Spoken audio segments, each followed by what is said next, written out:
병이란 뭘까요? 보통은 의학적으로 보통 규정을 하고 거기에 우리가 경도되어 있습니다. 능력의 저하나 기능의 장애 또는 고장 증상 또는 허약 상태를 말한다고 되어 있습니다. 그래서 활동의 제약 등으로 삶의 질이 떨어지는 것을 이야기하죠. 성서가 말하는 병도 마찬가지입니다. 마태복음에 보면 예수님이 하셨던 많은 말씀들이 등장하는데 마태복음 4장과 9장, 10장 등에 보면 예수님이 4장 23절이 이런데요. 예수께서 온 갈릴리와 갈리투로 다니면서 천국 복음 전파하고 가르치고 하면서 모든 백성 중에 모든 병과 모든 약한 것을 고치셨다. 이는 9장 35절에도 마찬가지로 회당을 가르치고 천국 복음 전파하고 모든 병과 모든 약한 걸 고쳤다. 그리고 그 능력을 또 제자들에게 주셨는데요. 10장 1절에서 12제자를 불러서 모든 귀신을 쫓아내고 모든 병과 모든 약한 것을 고치는 권능을 주셨다. 이 성서가 알려주는 병 역시 예수께서 말씀하신 바와 같이 소위 말하는 이 평행어가 말해주듯이 약함을 말하죠.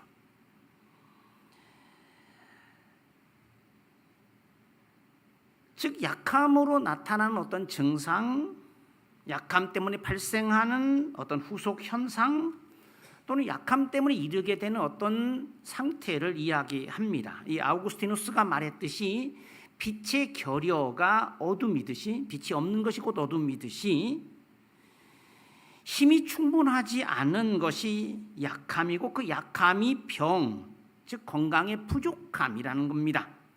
충분히 건강하지 못한 것이 병입니다. 말하자면 힘의 공백인 셈인데 지친 것은 곧 힘이 소진된 거죠.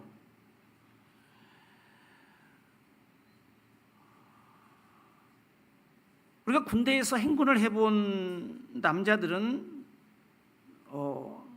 다리에 힘이 빠지고 그래서 자기 몸을 지탱하는 게 되게 어려울 정도로 또 군장을 지고 가기가 힘들 만큼 무거운 것은 말할 것도 없이 워낙 지치고 나면 시계 하나가 얼마나 무거운지를 여러분 경험해 보셨으리라고 생각합니다. 이거 다 버리고 싶을 만큼 최근에 어떤 그 산티아고 길을 걸어가신 분과 이야기를 나눴는데 그분도 마찬가지로 사실은 군장 배낭을 메고 가면 다 버리고 속옷 위에 거 아래 거 하나 그것도 가져가기가 힘들 정도입니다. 물론 처음에는 힘이 충분하죠. 가다 보니까 힘이 소진되어 무거워지죠. 제가 이 군목 시절에 들은 바로는 이 작전을 위해 400km를 행군한다고 하는 북한의 특수부대 행군에 맞서 우리도 공수부대에서 훈련을 한 적이 있다 합니다. 그 거리를 주파하는 행군을 하긴 했으나 도착해서는 모두가 기진해서 다 쓰러져서 진지를 구축하고 전투를 할 수 없게 됐다. 해보긴 했는데 힘이 다 빠져서 싸움을 할 수가 없었다. 체력이 고갈되어 모두 기진해 다음을 위한 힘이 조금 더 남아있지. 그래서 방어가 불가능했다는 거죠. 충분하지 않은 것은 사실상 없는 것과 진배 없습니다. 쓰고도 남을 만큼 충만하지 않으면 아무것도 아니다. 그래서 병은 보통 막을 수 없는 약한 울타리 또는 뚫린 성벽으로 비유되기도 합니다. 면역력이 없는 것이 소위 근원적인 의미의 병이라는 겁니다. 우리가 다 아는 대로 병이야 세균이 지금 손에도 묻어 있고 어디나 다 들락날락거리는데 그걸 막아주는 면역력 때문에 우리가 지금 건강을 유지하고 있는 것이죠. 시편 109편 18절과 22절 보면 이렇게 물이 속으로 들이차고 기름이 뼛속으로 들어오는데도 막을 힘이 없다. 시편 109편 22절일게요. 나는 가난하고 가련하오니 내 마음은 속속들이 아픕니다. 즉 방어선이 무너져서 바로 그게 병이라는 겁니다. 충분히 뭔가 와도 막을 수 있는 힘만 있다면, 짐이 무거운 것은 드는 힘이 충분하지 않기 때문입니다. 그래서 노인에게는 작은 백 하나도 무거운 짐이죠. 그러므로 사실 사람에게 치명적인 병이 늙은 것이죠. 늙음이죠. 약해지는 것. 조선의 문인인 정철의 시가 있지 않습니까? 이고진 저 늙으니 짐 벗어 나를 주오. 나는 젊었거늘 돌인들 무거우랴. 늙기도 서러라커늘 짐을 조차 치실까. 인생도 그렇듯이 그 약함의 마지막이 죽음입니다. 이 움직이고 활동하는, 기동하는 것에서 드러나는 어떤 힘과 기력과 활력이 사라진, 인간은 자신을 공격하는 마지막 원수인 죽음에 대한 방어가 불가능합니다. 우리의 몸은 그 치명적인 병을 이길 수 없습니다. 그 독침을 바울이 얘기하듯이 그 찌르는 침을, 가시를 이겨낼 수 없다는 것이죠. 그러므로 육신으로 말하면 우리는 사실 절망적입니다. 누구도 그 육신의 약함의 과정, 죽음에 이르는 과정에서 벗어나 있지 않기 때문입니다. 여기 자연스러운 노화의 과정에서 이루어지는 약함과 허무에 맞서는 것이 신앙입니다. 표면적인 현상을 역으로 거스르는 신앙을 바울의 한마디를 통해서 요약해보죠. 그러므로 우리가 낙심하지 아니하노니 우리의 겉사람은 낡아지나 우리의 속사람은 날로 새로워지도다. 흘러가는 강물과 정반대로 역류하는 저 깊은 지하수의 흐름이 신앙입니다. 겉사람이라고 표현되는 육체는 바울이 죄의 몸 또는 사망의 몸이라는 말로 표현하고 있고, 썩어질 욕망을 추구하는 실체이고 실제로 죽으려고 사는 사람의 모순이죠. 살라고 애를 쓰는데 그 과정이 결국은 죽으려고 하는 모순된 것이 인간이고, 그래서 부른 너는 그리스도의 인간학을 두고 모순 속의 인간이라고 표현하기도 합니다. 결국 그 탐심의 열매인 죽음을 먹어야 하는 것이죠. 그 후패하고 약해지고 썩게 되는 육신의 길에 죽음도 뚫지 못하는 그리스도라는 옷을 입고 맞서는 강인한 저항이 믿음입니다. 아무리 산이 높아도 올라갈 힘이 있다면 문제가 아니죠. 신앙적으로 말하면 그렇죠. 성벽이 난공불락이어도 그것을 무너뜨릴 수 있는 믿음만 있다면 정복할 수 있습니다. 그 함락의 힘이 믿음입니다. 누구나 빤히 알고 실제로 경험하는 현실에 맞서는 놀라운 대응.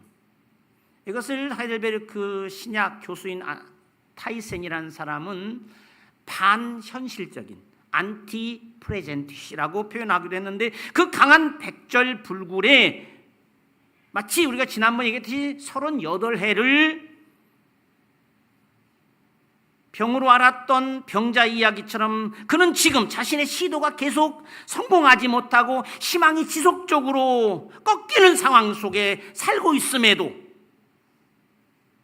여전히 생생한 소망 속에 있었던 사람이죠. 내가 가려고 할 때마다 다른 사람이 먼저 가서 밀려나게 되는, 오히려 기뻐하고 감사하며 좌절에 맞서고 절망에 굴하지 않는 오뚜기 같은 7번, 8번 넘어져도 다시 일어나는 그거. 병이 들어도 웃음을 잃지 않고 가난해도 행복을 놓치지 않는 어떤 유혹과 시련도 하나님의 사랑으로부터 우리를 끊어내지 못한다고 하는 그 믿음을 이겨낼 수 없죠. 이런 사람들은 죽음에 맞서는 사람들이고, 감히 이런 믿음의 사람들을 두고 히브리서 11장 38절은 세상이 감당하지 못하는 사람이다. 분명히 좌절할 상황이고 충분히 어려워. 근데 그의 속에는 미소가 있고 그는 늘 행복한 듯 보이더라는 거죠. 이 믿음만 굳건하면 딸의 죽음을 받아들이라고 하는 주변 사람들에게 둘러싸여 있는 백부장에게 예수님이 말씀하시죠. 두려워하지 말고 믿기만 하라. 귀신 들린 아이의 아버지와 예수의 대화는 이렇죠. 무엇을 하실 수 있거든 우리를 불쌍히 여기사 도와주옵소서. 예수께서 이르시되 할 수 있거든이 무슨 말이냐. 믿는 자에게는 능히 하지 못할 일이 없느니라 하시니 곧 그 아이의 아버지가 소리를 질러 이르되 내가 믿나이다. 나의 믿음 없는 것을 도와주소서 하더라. 표준 세 번 얘기해. 하실 수 있으면, 또는 새한글 성경은 이렇게 선생님이 하실 수 있는 게 있으면. 이 유보는 믿음이 아니죠. 그런데 얼마나 많은 실패를 경험했는지 실패의 경험은 늘 믿음을 약화시키고 의욕에 빠뜨리죠. 뭔가 잘한 것 같은데 잘 안 되는 것 같고. 그런데 믿음이 약화되면 구제할 방법이 없습니다. 사기를 잃고 전의를 상실한 군인에게 최신의 무기나 탁월한 작전은 쓸모가 없습니다. 꺾인 의지에는 백약이 무효입니다. 잠언 18장 14절에 사람의 영은 한 남자의, 히브리어로는 한 남자의 그 영, 스피릿은 능히 병을 이기려니와, 이 꺾여진 의지를 무엇으로 다시 이렇게 세울 수 있을까? 믿음만 굳건하다면 어떤 장벽도 무너뜨릴 수 있고, 소망만 뚜렷하다면 어떤 시련도 견뎌낼 수 있죠. 문제는 상황이 여의치 않아도 전혀 흔들림이 없고 어려움에 직면해도 결코 희망을 잃지 않느냐 하는 문제죠. 다른 데로 우리의 삶은 녹록지 않고 약속의 땅을 향해 가는 여정은 편치 않습니다. 약속의 땅을 정탐한 후에 눈앞에 직면한 현실은 안 되는 것이었습니다. 고생하면서 왔는데 마지막에 닥치는 시련이 가장 큰 거죠. 그동안이 뭐 한 건지도 모르겠고 괜히 온 것 같기도 하고 뭐 그렇죠. 마지막 의욕이 크죠. 희망은 순식간에 절망이 되고 그동안 있었던 환호는 갑작스럽게 원망으로 바뀌어갑니다. 그때 여호수아와 갈렙이 일어나 이야기를 하죠. 이게 민수기 14장에 나옵니다. 그들이 말하죠. 그 믿음의 사람, 마지막에 가나안 땅에 들어간 두 사람의 이야기죠. 다만 주님을 거역하지는 말자. 또 그 땅 백성을 두려워하지 말라. 그들은 우리에게 먹잇감에 불과한 것이고 그들의 보호자는 그들과 같이 있지 않으며 우리 하나님은 우리와 함께 하신, 그들을 두려워하지 말아라. 현실은 우리에게 항상 강력한 힘이죠. 우리를 가르치는 최고의 선생의 현실이죠. 그래서 현실대로 이래보니 되더라 안 되더라 우리는 다 알고 있습니다. 이것이 안 된다는 걸. 그런데 그것을 정말 뛰어넘을 수 있는가? 로마서 4장에 보면 이 아브라함의, 우리의 조상인 아브라함의 믿음에 관하여 나오는 아브라함의 믿음을 한마디로 뭐라 합니까? 그는 바랄 수 없는 중에 바라고 믿었다. 그는 안 된다는 걸 아는 그 순간 바랄 수 없는 중에 바라고 믿었다. 사실 이 작은 믿음이라는 것은 다른 말로 하면 흔들리는 믿음이죠. 그건 없는 믿음입니다. 예수님이 이렇게 말씀하시죠. 물에 빠져가는 베드로의 손을 잡으며 예수께서 즉시 손을 내밀어 그를 붙잡으시며 이르시되 믿음이 작은 자여 왜 의심하였느냐. 이 적은 물이란 그것으로 방아를 돌릴 수 없기 때문에 소량의 물은 쓸모없는 것과 같죠. 작동하고 역사할 만큼 충분히 굳건해야 믿음인 것이고, 그래서 시련의 바람 앞에서도 두려움이 없고 저 난공불락의 요새 앞에서도 오히려 그것이 용기를 북돋우는 기회가 될지언정 좌절의 계기는 되지 않다라는 겁니다.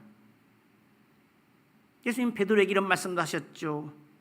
그러나 내가 너를 위하여 내 믿음이 떨어지지 않기를 위하여 기도하였노니. 저는 여러분들의 믿음이 견고하고 소망이 투명하기를 바랍니다. 비난한 마음으로 간신히 신앙생활하며 부인한테 끌려서 교회 오고 겨우겨우 안 나오면 목사가 전화하고 근근히 어쩔 수 없이 또는 죽지 못해 마지 못해 살아서는 안 된다는 것. 충분히 넉넉하게, 그러나 과연 누가 항상 부족하지 않은 힘의 충만함 속에 살 수 있을까? 누가 그걸 바라지 않는가? 우리는 왜 우리가 원하는 바 하나님의 뜻대로 살지 못하는가? 그럴 힘이 없기 때문입니다. 죽음에 대항할 힘이 있으면 해보시지요. 유혹의 시련에 걸리고 맞설 수 있는 힘이 있다면 예수 안 믿어도 됩니다. 하시면 되죠. 그것은 근원에 맞닿아 있어야 가능합니다. 샘의 근원에 뿌리가 뻗어 있는 나무만이 항상 푸르고, 그래서 나무가 시냇가에 심겨진 나무가 늘 푸른 잎사귀를 자랑하는 의로운 자의 상징이 되는 것도, 시편 52편과 92편에는 그 싱싱한 나무는 성전의 뜰에 늘 어떤 힘의 근원으로 여겨지는 그곳에 심겨진 나무는 어떤 경우에도 시련의 바람이 불어도 또 늙어도 진액이 풍성하고, 아니 그 나무의 가지로 있어서 진액을 충분히 공급받는 것이죠. 예수님이 요한복음 15장에서 말씀하신 것처럼 사실 우리는 아주 작은 주머니죠. 우리가 지혜가 없는 건 아니고 힘이 없는 건 아니지만 우리의 지혜란 마치 저 태양빛 아래 작은 촛불같이, 어두울 때는 촛불도 의미가 있는데요, 낮에는 촛불이 하나도 의미가 없습니다. 하나님의 지혜 앞에 우리의 지혜는 사실, 그리고 우리가 우리의 필요한 힘을 담기에는 너무나 조그만 그릇이어서 빨리 소진되고 금방 부족해지는 용기와 같죠. 배터리 용량이 너무 적은 것입니다.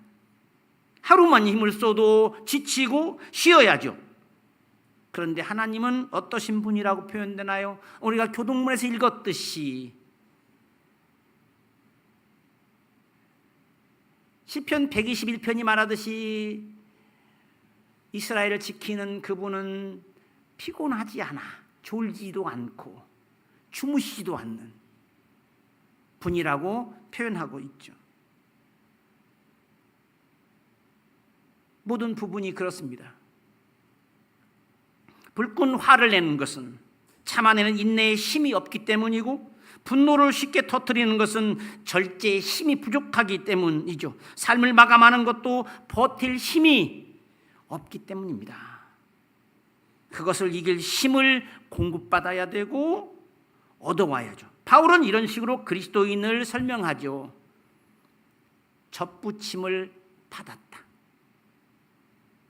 마치 그 나무에, 생명나무에, 포도나무에 접붙여진 가지로 살아감으로써, 그래서 힘의 원천을 자신 안에 가진이었고 능력 주시는 자 안에서 못할 것이 없었다고.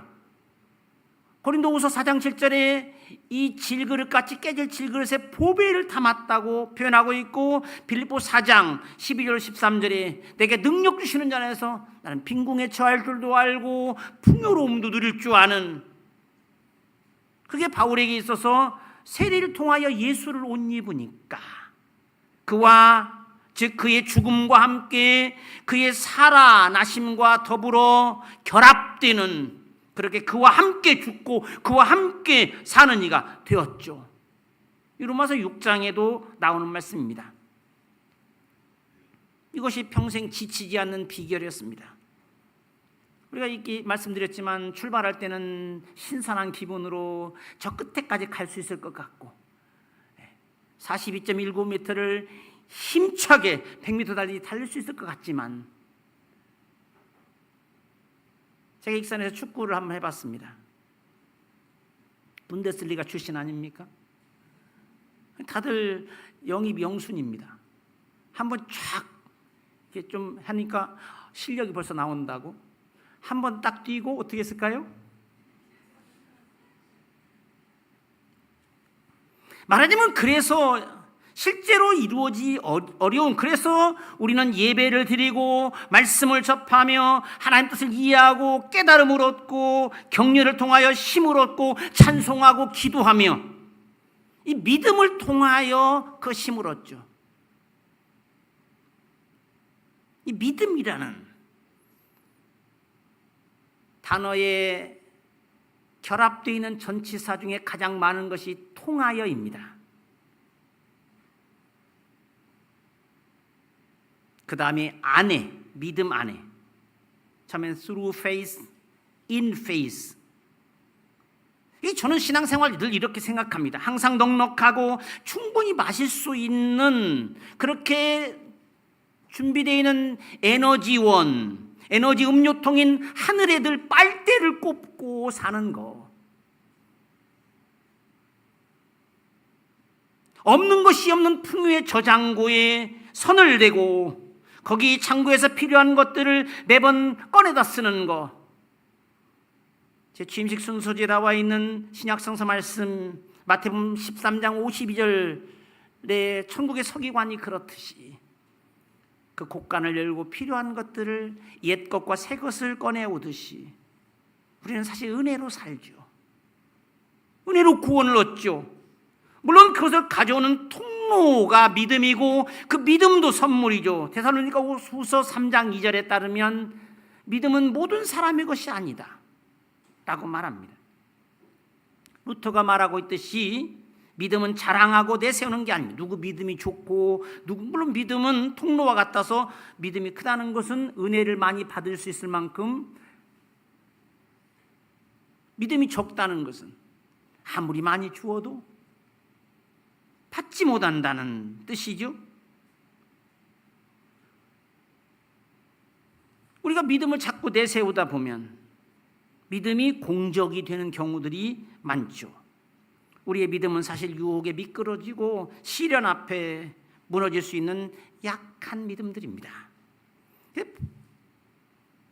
루터도 그래서 이것을 두고 그렇게 der anfechtbare Glaube, 넘어질 수 있는, 곧 흔들릴 수 있는.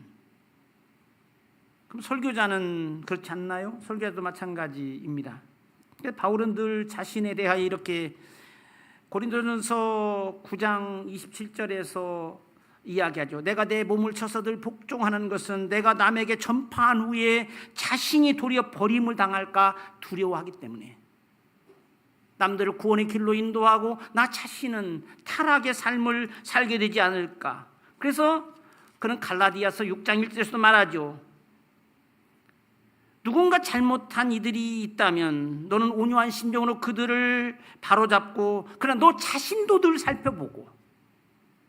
우리가 다 아는 이야기죠. 검댕이가 묻은 사람과 깨끗한 얼굴을 한 사람이 만나면 어떻게 할까요? 깨끗한 사람이 가서 얼굴을 쳐다보고 씻게 되죠. 자기를 바라보게 되죠.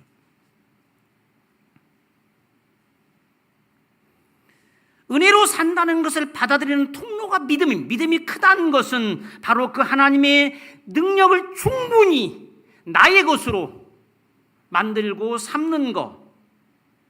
우리가 하나님의 은혜 아래에서 예수에게 붙들려 나아가는, 오해하지 말아야 할 것은 그거죠. 우리는 우리를 믿는 게 아닙니다. 예수님은 마가복음 11장 22절에서 하나님을 믿어라 라고 말씀하시죠. 그래서 우리 자신의 어떠함에 내 생각, 경험, 지식, 능력에 휘둘리지 않도록 실패해도 좌절하지 않는 것은, 그리고 한계에 부딪혀도 절망에 빠지지 않는 이유가 바로 그것입니다.